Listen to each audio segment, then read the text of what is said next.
বন্ধুরা আমি যাচ্ছি, দেখো রেডি হয়ে গেছে। আমি যাচ্ছি কোথায় বলো তো? আমি যাচ্ছি আমার দিদির বাড়ি। তো আমি দেখো ট্রেন পেয়ে গেছি, ট্রেনে করে চলে যাচ্ছি ঝিকঝিক ঝিকঝিক ঝিকঝিক ঝিকঝিক করতে করতে সানরাইজ দেখতে দেখতে আমি চলে গেলাম আমার দিদির বাড়ি।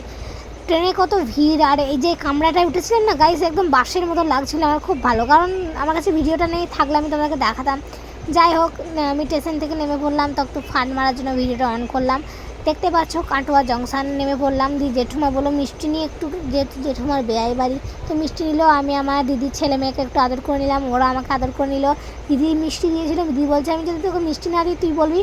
এলাম কিছুই দিল না, এই জন্য আমি একটু মিষ্টি মুখ করলে। আর দিদিদের গাছে দেখো গাই 16 রকমের গোলাপ, তারপর 16 রকমের কি বলে ওটা, জবা ফুল। I don't believe this guys, আজকে গিয়ে আমি দেখলাম।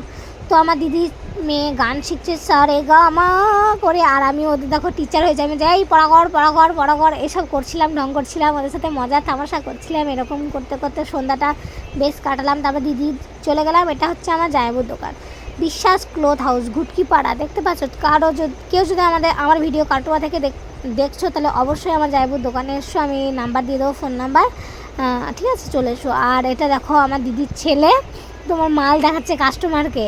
আর এরকম দেখো আমার নিউ ক্যামেরা।